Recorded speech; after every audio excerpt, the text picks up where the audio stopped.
Hey everyone, Gil here at Graymanprepping.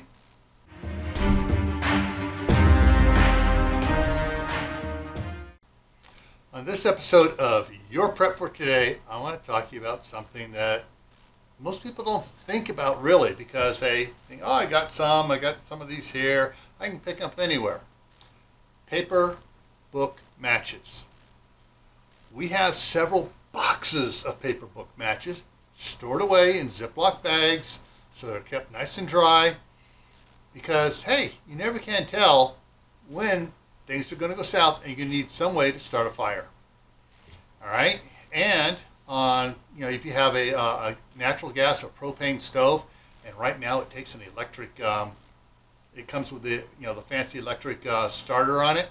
If the power's out, you need to start it up. You're going to need some way of firing that up.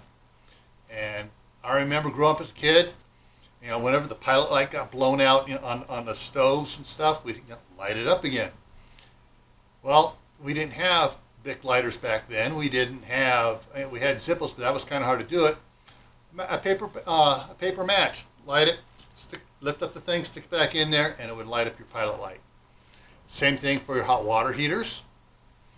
So, that's something to consider about having a lot of, because they're not very expensive, but if someone really needs a way to produce fire and you have a bunch of paper book matches, you can trade it to them for a lot more than what it costs you to buy it. All right? So I'm going to put a link up here to a video you will be interested in. I'll put a playlist down here. I'll put another video over here you'll find interesting, and I'll put a link to my other channel, Camp Pat and Family Compound, up here.